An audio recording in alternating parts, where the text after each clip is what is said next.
Welcome to channel Moss Bro 82. Please subscribe, like, comment and share. Thank you.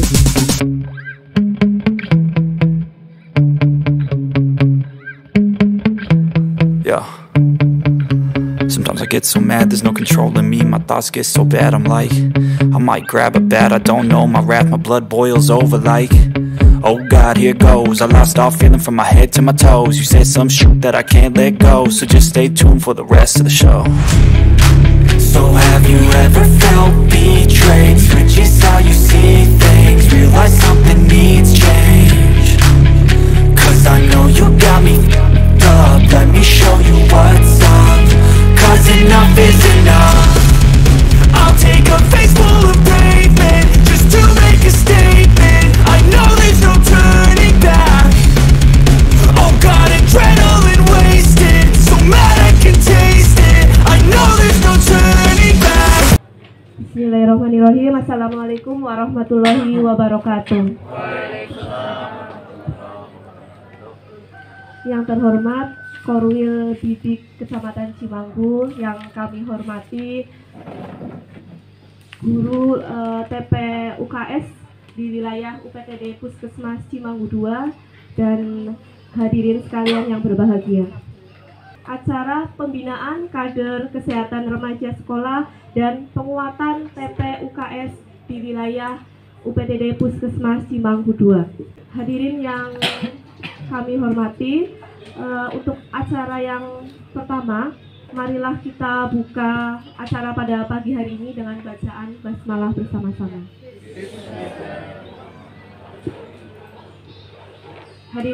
Hadirin yang terhormat, acara selanjutnya menyanyikan lagu Indonesia Raya. Seluruh hadirin dimohon untuk berdiri.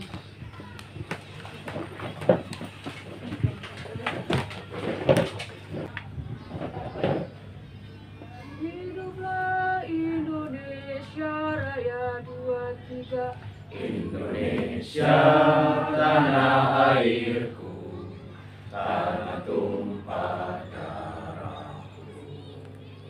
Di sanalah aku berdiri, jadi pandu hidupku. Indonesia, kebangsaanku, bangsa dan tanah airku.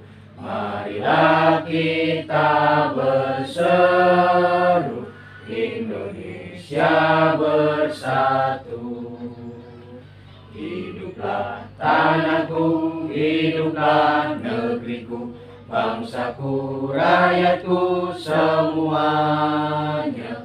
Bangunlah jiwanya, bangunlah badannya untuk Indonesia Raya. Indonesia Raya, merdeka, merdeka, tanahku, negeriku yang ku cinta.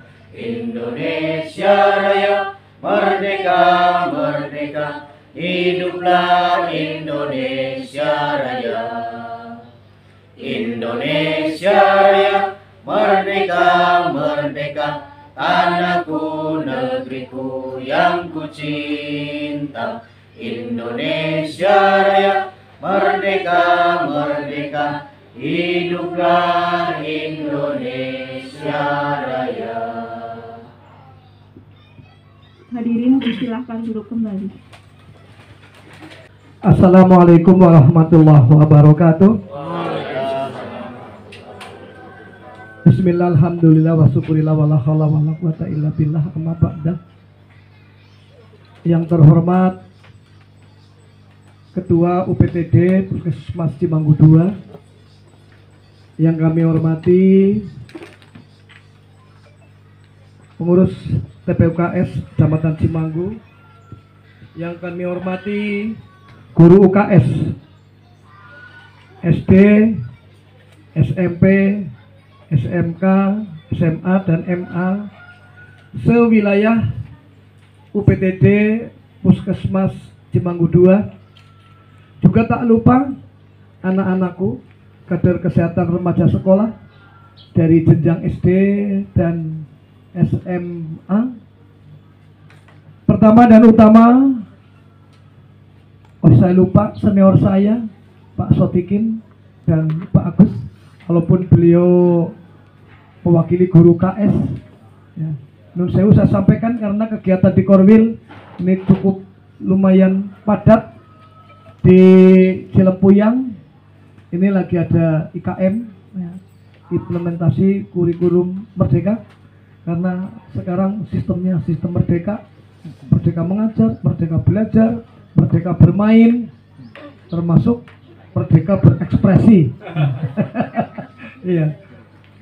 Pertama dan utama, marilah kita panjatkan bersyukur kehadirat Allah Subhanahu wa taala bahwa pada pagi menjelang siang hari ini kita masih diberi kenikmatan taufik dan hidayah sehingga dapat menghadiri pembinaan kader kesehatan remaja sekolah dan penguatan guru UKS sewilayah UPTD Puskesmas Cimanggu 2. Yang kedua, selawat dan salam mudah-mudahan tercurah limpahkan kepada junjungan kita Nabi Agung Muhammad Sallallahu Alaihi Wasallam, pada keluarga, kepada sahabat, dan mudah-mudahan kepada kita semua.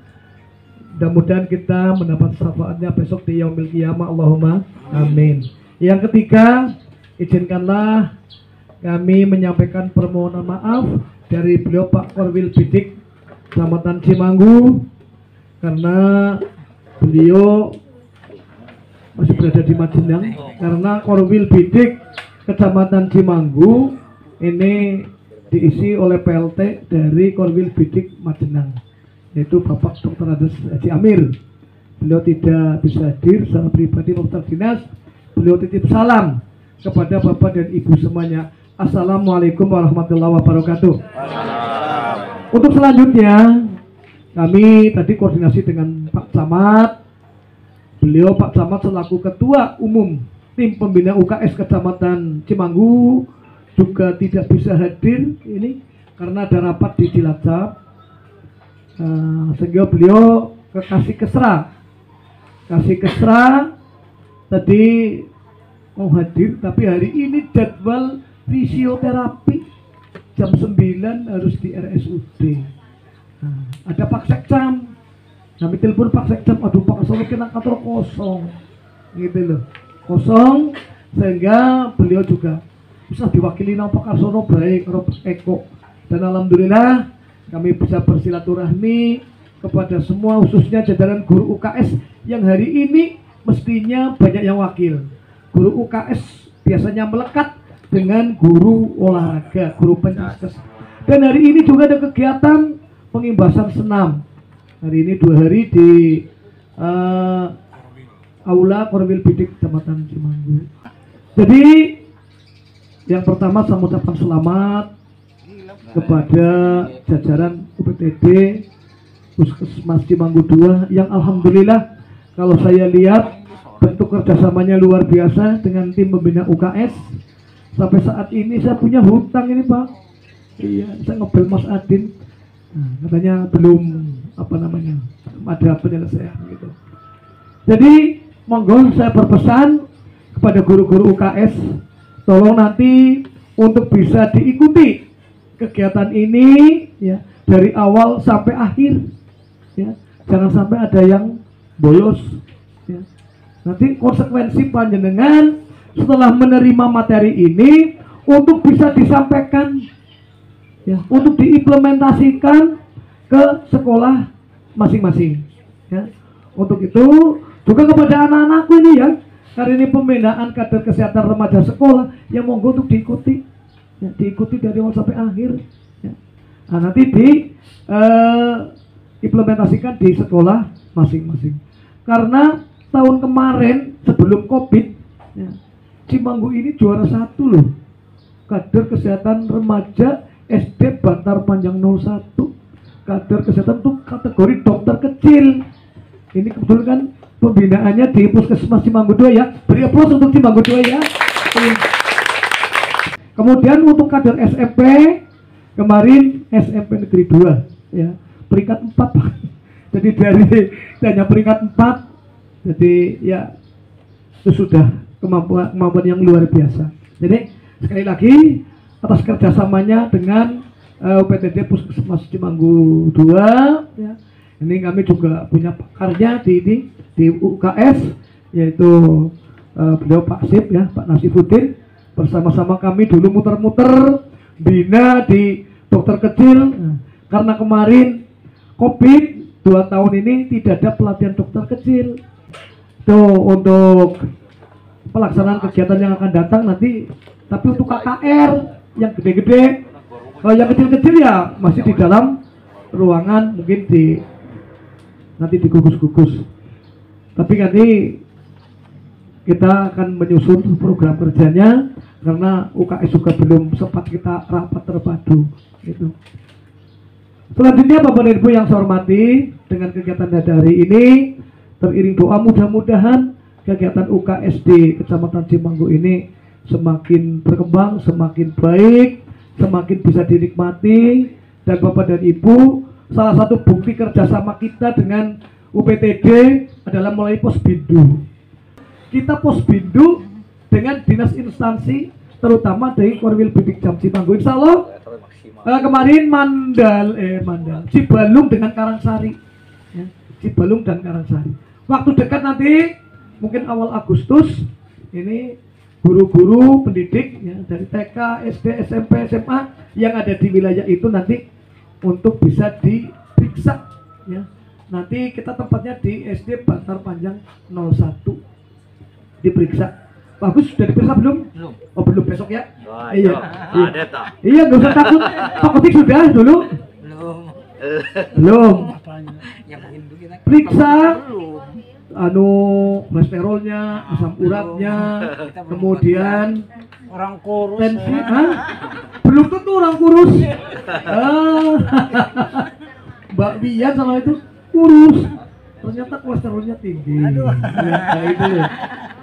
Nah, yang tidak kalah pentingnya di kesehatan jiwa Pak ya Mbak ya?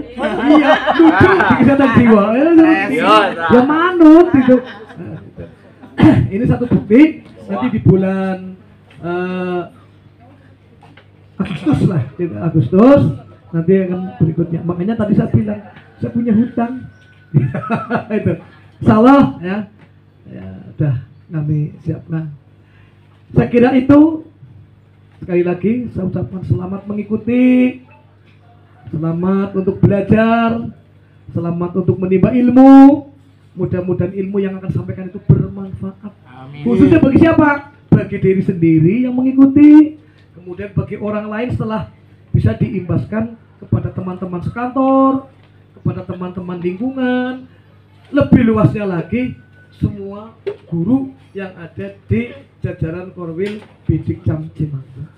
Sekira itu barangkali kami penyampaiannya kurang berkenan, banyak tutur kata kami yang kurang enak, kurang mengenakan. Kami atas nama pribadi dan atas nama Korwil Bidik, atas nama tim pembina UKS. Tak borong apa apa ya? Nah, iya, barusan ditelepon Pak Sek, diwakili pesan gawe. Terima kasih. Itu yang dapat saya sampaikan. Kurang lebihnya mohon maaf. Kami akhiri. Assalamualaikum warahmatullahi wabarakatuh. Hadirin yang kami hormati, acara selanjutnya yaitu sambutan dari penanggung jawab upaya kesehatan sekolah di Puskesmas Cimanggu 2 kepada Bapak Nasifuddin S.Kepnes. Disilahkan. Assalamualaikum warahmatullahi wabarakatuh. Waalaikumsalam warahmatullahi wabarakatuh. Bismillahirrahmanirrahim. Alhamdulillahirabbil alamin. Wassalatu wassalamu ala asrofil anbiya'i wal mursalin sayyidina wa maulana Muhammadin wa ala alihi washabihi ajma'in. Rabbi shrah li sadri wa yassir li amri wa hlul 'uqdatam min lisani yafqahu qawli, amma ba'du. Kepada Ketua TPUKS Kecamatan Cimanggu, kepada Korwil Cimanggu yang saya muliakan, kepada teman-teman kader kesehatan sekolah, para guru, para kepala sekolah yang saya hormati. Alhamdulillah, kita bersyukur pada hari ini kita bisa berkumpul dalam rangka pembinaan kader kesehatan sekolah. Saya berdiri mewakili kepala puskesmas. Sebenarnya beliau itu mau rawuh ya, mau hadir, tapi ternyata ada kegiatan yang tidak bisa ditinggalkan. Beliau kepala UPTD Puskesmas hanya menyampaikan salam, assalamualaikum buat para bapak, ibu dan kader kesehatan sekolah. Waalaikumsalam. Program yang dilaksanakan di tahun ini di 2022, yang pertama pemeriksaan kesehatan kelas 1, penjaringan ya, penjaringan kesehatan kelas 1 siswa SD, kemudian SMP dan SMA. Yang kedua pemeriksaan kesehatan berkala itu untuk kelas 2 sampai dengan kelas 6, SMP-nya kelas 2 dan kelas 3, SMA juga sama kelas 2 dan kelas 3. Untuk kegiatan pemeriksaan dokter kecil kemarin memang tidak saya ajukan karena ada kode perkiraan, ada asumsi bahwa corona masih muncul, makanya kegiatan dipadatkan. Mohon maaf sekali lagi kepada Bapak dan Ibu untuk mengetahui bahwa dokter kecil di tahun ini insya Allah tidak ada. Tapi andaikan nanti sebelum Desember ada info untuk dilaksanakan, ya insya Allah kami pun akan melaksanakan. Yang paling penting adalah apa sih fungsi dari pemeriksaan kesehatan berkala atau penjaringan kesehatan kelas 1? Untuk para guru UKS, kader kesehatan itu harus mengetahui prinsip-prinsip dasar tentang kesehatan di sekolah, baik kesehatan fisik maupun mental. Pemeriksaan kesehatan berkala tujuannya adalah untuk mengetahui siswa yang bermasalah dengan kesehatan. Kalau saya masuk ke sekolah selalu menanyakan ke gurunya, ada enggak siswa yang sering tidak masuk sekolah karena sakit. Karena ada beberapa penyakit yang memang tidak bisa ditoleransi, dan itu dimaklumi kalau siswa enggak sekolah. Contoh misalkan penyakit yang namanya penyakit imun ya, penyakit imunologi. Yang kedua misalkan masalah jantung, itu juga semuanya tahu lah, insya Allah semua teman-teman semuanya sudah pada pintar semuanya ya. Dan andaikan ada yang sering tidak masuk, otomatis dari pihak sekolah akan koordinasi dengan puskesmas. Ada juga kesehatan gigi, itu ada dokter giginya di puskesmas. Jadi ada yang bermasalah misalkan giginya berlubang, sering sakit, atau mungkin goyang gitu ya, itu kan ada, itu segera ke puskesmas biar ditangani oleh dokter gigi. Andaikan tidak ditangani, mau apa efeknya? Bisa pertumbuhan gigi selanjutnya akan terganggu, jadi bengkak-bengkok kanan kiri nggak karuan. Itu kalau yang goyang.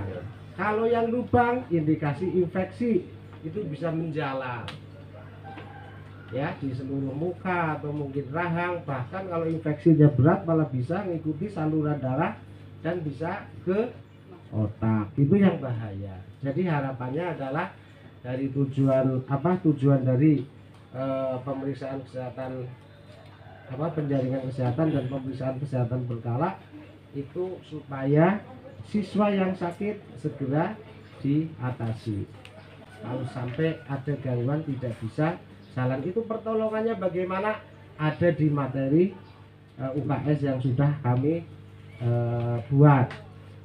P3K itu judulnya. Jadi di situ ada penanganan bagaimana menangani siswa dengan yang efek jatuh itu pun tempatnya beda-beda, bisa kepala. Kalau pendarahan ya harus segera dibawa ke puskesmas biar dirapetkan. Kalau jatuh di daerah tulang belakang itu pun ada indikasi cara ngangkatnya, kemudian kapan saatnya harus eksekusi untuk di ke rumah sakitnya itu ada tanda-tandanya. Penting sekali harus tahu kalau benturan di daerah dada segera ke rumah sakit. Khawatir ini ada tulang namanya kosta kalau sampai tembus paru. Jadi jangan main infus, apalagi apa-apa infus di rumah itu kan tidak boleh aturannya ya. Saya mungkin ada pertanyaan? Nggak ada ya. Kalau bisa jangan tanya, soalnya saya nggak bisa jawab. Terima kasih atas waktunya. Mohon maaf segala kekurangan. Billahi taufiq wal hidayah. Wassalamualaikum warahmatullahi wabarakatuh.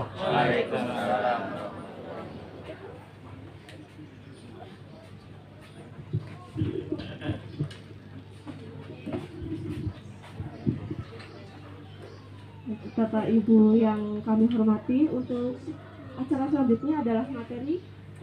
Untuk acara selanjutnya kita santai saja ya Bapak Ibu, ya tidak spana, walaupun ini kita nanti belajar ya materi khususnya tentang kesehatan, tapi monggo dijalani dengan santai tapi tetap serius ya Bapak Ibu semuanya. Siap ya Bapak Ibu? Bismillahirrahmanirrahim. Assalamualaikum warahmatullahi wabarakatuh. Sebelumnya yang saya hormati perwakilan dari TPUKS dan dari Korwil Bidik Misi, tadi katanya dirangkap nggak apa-apa ya Pak Karsono. Jadi yang saya hormati Pak Karsono, kemudian Bapak Ibu tamu undangan dari SD, SMP, dan SMA yang berbahagia, serta rekan-rekan dari Puskesmas Cimanggu 2 yang saya banggakan. Jadi untuk hari ini saya ingin memaparkan, nanti mungkin sambil nunggu materinya siap ditampilkan gitu. Jadi tadi menyinggung sedikit Pak Karsono terkait juara dokter kecil di wilayah Puskesmas Cimanggu 2 nih. Jadi kebetulan waktu itu tuh saya masih di Karangpucung Pak Karsono. Kodarullah ternyata COVID nggak jadi, kodarullah juga ternyata saya yang pindah ke Cimanggu. Kemudian ungkapan yang kedua, kesehatan gigi anak cermin kepedulian keluarga. Jadi mungkin selama ini kalau ada anak-anaknya yang ternyata giginya tidak terawat dan rusak gitu nih, itu berarti cerminan kalau keluarganya itu bisa jadi kurang peduli, ini bisa jadi nih. Kalau ternyata selama ini Bapak Ibu sudah sangat peduli ke anaknya, ya bagus. Jadi ungkapan yang kedua adalah kesehatan di anak cermin kepedulian keluarga, karena memang wajar kalau anak ternyata tidak peduli ya, karena memang itu butuh bantuan dari kedua orang tuanya. Jadi memang harus orang tuanya yang sering mengingatkan gitu ya, mengingatkan untuk gosok gigi, mengingatkan untuk rajin ngecek kondisi giginya, dan rajin untuk menghindari dari makanan yang manis-manis itu. Warna kulit ya terutama itu. Jadi kalau orang kan akan menjadi ciri khas gitu ya, hitam putih gitu menjadi ciri khas. Kemudian panjang hidung, nah kan juga berpengaruh ya. Ada kayak sing irungnya pesek gitu ya, kayak sing irungnya mancung gitu ya. Itu jadi pada penampilan seorang berpengaruh. Kemudian lanjut pada masa anak-anak gitu. Jadi ini gigi yang pertama tumbuh itu disebut gigi susu atau gigi anak-anak nih Bapak Ibu semuanya. Jadi gigi ini nantinya akan tanggal atau lepas dan digantikan oleh yang kedua, gigi permanen, yaitu gigi pengganti dari gigi susu yang nantinya itu sampai dewasa atau sampai tua gitu. Jadi kalau misalkan kok Bapak Ibu sudah giginya gigi permanen, ya otomatis itu gigi yang sampai tua. Jadi sering kalau misalkan udah usia ibu-ibu, usia ya mungkin belasan 15 tahun ke atas gitu, sering nanya, "Dok, saya giginya lubang, kalau dicabut nanti tumbuh lagi apa enggak?" gitu ya. Ya dengan sangat mudah dijawab, ya rak Bu, enggak gitu, karena udah gigi permanen. Jadi gigi yang sudah gigi pengganti gigi susu yang nantinya gigi tetap atau sampai tua dan sampai seterusnya gitu. Bentuk gigi itu apa aja ya? Yang pertama ada gigi seri, jadi gigi pipih yang terletak di bagian depan. Jadi fungsinya itu menggigit atau memotong makanan. Jadi atau gigi seri ya, gigi depan. Ada gigi seri itu ada 4 jumlahnya. Jadi ada 4 gigi yang depan Bapak Ibu semuanya, itu gigi seri namanya. Yang kedua gigi taring atau bentuknya meruncing, terletak di sudut mulut, berfungsi untuk menyobek makanan. Jadi posisinya itu bentuknya itu seperti ujung tombak gitu Bapak Ibu. Jadi runcing posisinya di sudut mulut. Jadi kalau misalkan Bapak Ibu senyum lah, biasanya di sudut itu gigi taring. Ini ada bagian-bagian dari gigi. Jadi yang lapisan paling luar dari gigi itu email namanya, atau bagian yang paling keras dari gigi, jadi email. Kemudian yang lebih dalam yang warna kuning di gambar itu dentin namanya. Kemudian yang bagian dalam pulpa. Nah, Bapak Ibu semuanya mungkin ada yang pernah sakit gigi? Gak usah malu. Nah ya udah gak usah ngacung lah, yang penting ada gitu ya. Nah jadi kalau misalkan kok pernah sakit gigi, artinya lubangnya itu udah sampai ke, kalau misalkan awalnya mungkin ngilu gitu, kena udara dingin, makanan dingin, ngilu lah, berarti lubangnya itu udah sampai ke dentin dia. Karena ini udah mulai ada persarapan gigi di sini. Jadi kalau misalkan ngilu, artinya lubangnya udah sampai dentin. Bayangkan kalau misalkan ini lapisan terluan, udah sampai sini artinya sudah dalam ya Bapak Ibu semuanya. Jadi kalau ketika udah sampai dentin, dia baru kerasa ngilu. Kalau ada rangsangan dari luar seperti itu tadi, udara dingin, makanan dingin, panas atau masuk makanan ketekan gitu ya. Nah nanti kalau dibiarkan semakin lama akan semakin dalam yang sampai ke bagian pulpa. Jadi yang merah ini pulpa, di sini udah bagian persarapan ada banyak di sini. Jadi kalau misalkan Bapak Ibu pernah yang nggak buat apa-apa giginya sakit gitu ya, atau malam hari biasanya utang-tangan sampai kayak pusing gitu ya. Nah itu berarti udah sampai ke bagian pulpa. Karena itu nggak ada rangsangan dari luar pun udah mulai terasa sakit. Jadi makanya kalau proses dari lubang sampai giginya habis tuh memerlukan waktu yang lama, karena memang panjang dia ke bawah. Jadi kalau misalkan pernah ada yang cabut gigi? Ada ya? 2 kali malah. Kadang kan prosesnya sulit gitu ya. Rampung ke priwe ya. Nah karena ada tulang yang mencengkram, dia bone nih. Dia tulang yang mencengkram oleh gigi itu. Jadi ini itu yang bikin gigi itu kenapa bisa kuat di dalam mulut, karena ada tulang yang mencengkram. Kita tahu ya, tulang itu adalah bagian terkuat dari tubuh manusia ya. Jadi makanya wajar kalau kuat dan keras itu karena ada tulang yang mencengkramnya. Ini ada di sini yang masih 20-an tahun?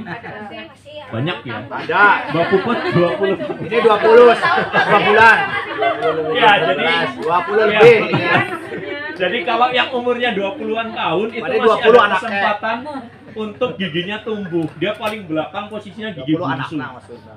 Jadi itu terkadang karena tumbuhnya terakhir dia ruang yang tersedia sempit ya. Jadi ya kadang bisa bikin sakit karena kalau ruangnya sempit dia tumbuhnya tidak normal. Jadi misalkan harusnya tumbuhnya sejajar seperti ini, bisa dia miring nabrak ke depannya, bisa miring keluar gitu. Jadi makanya kalau mulai usia 20-an kok kerasa sakit gigi tapi kok giginya padahal nggak lubang gitu ya.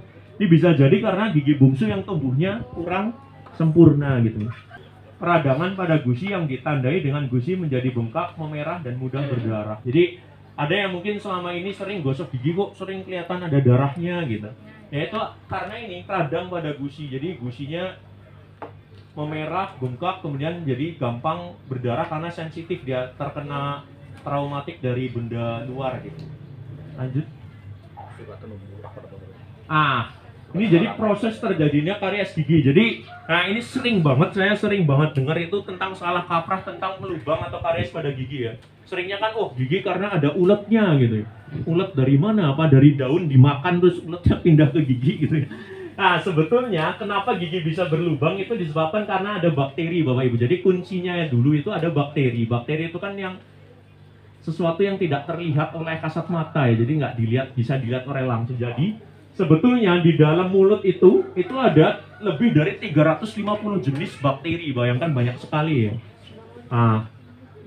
Dan sisa makanan, kemudian bakteri itu tumbuh subur berkelompok melekat erat pada gigi, sebagian yang lengket dan tidak berwarna, kemudian disebut plak.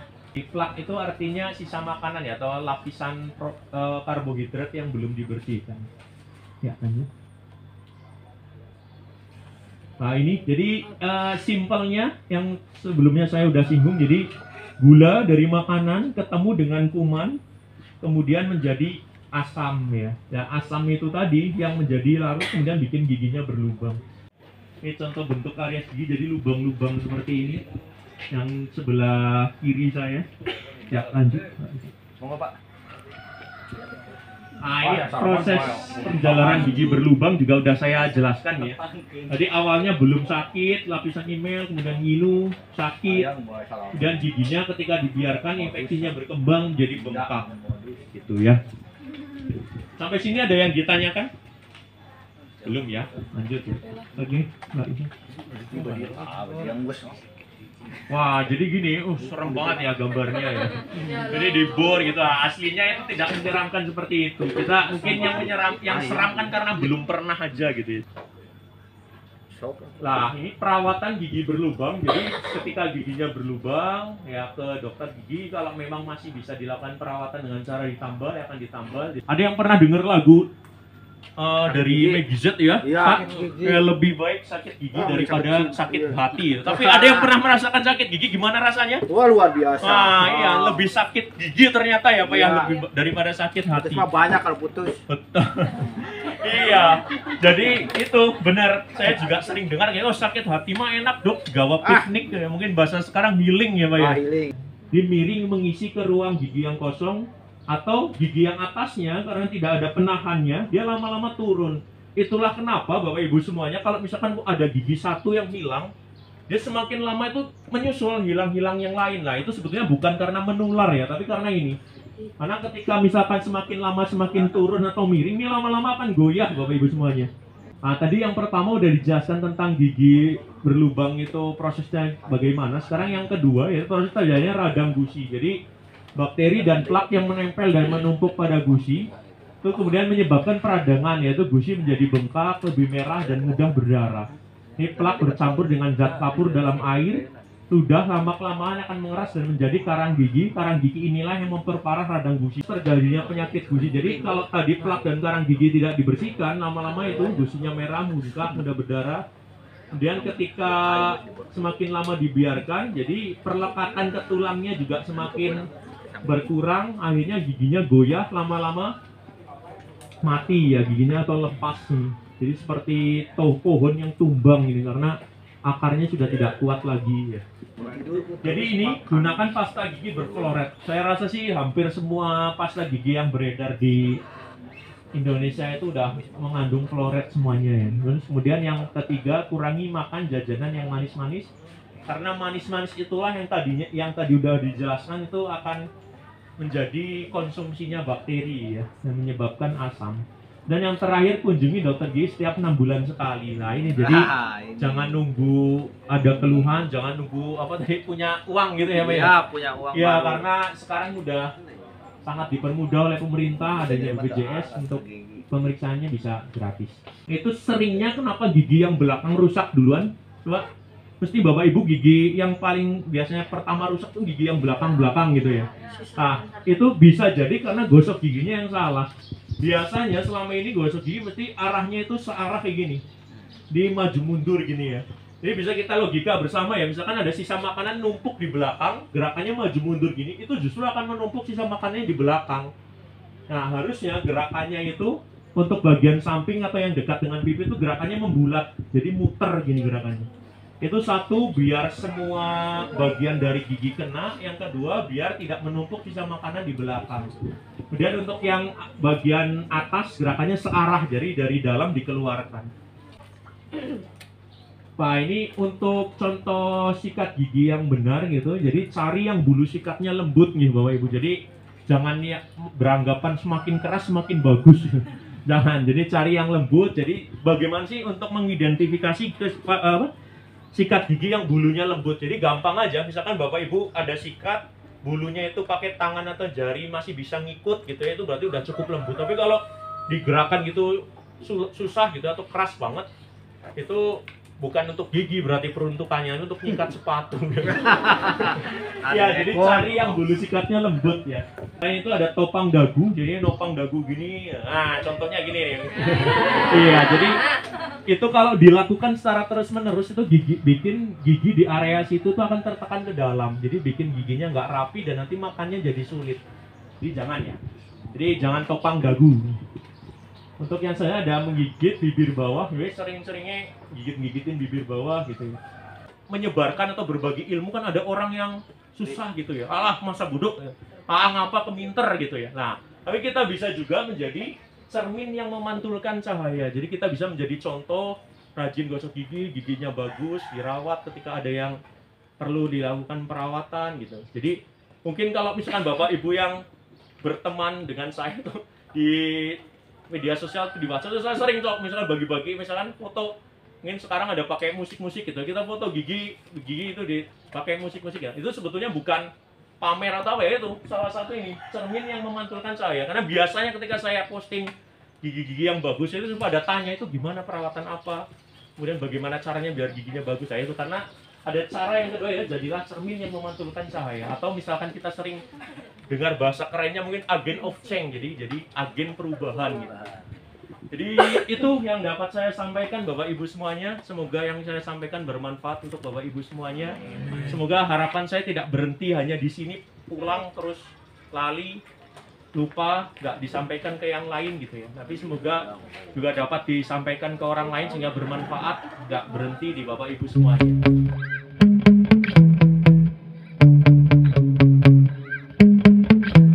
Yeah. Sometimes I get so mad, there's no controlling me. My thoughts get so bad, I'm like, I might grab a bat, I don't know. My wrath, my blood boils over like, oh God, here goes. I lost all feeling from my head to my toes. You said some shit that I can't let go, so just stay tuned for the rest of the show. So have you ever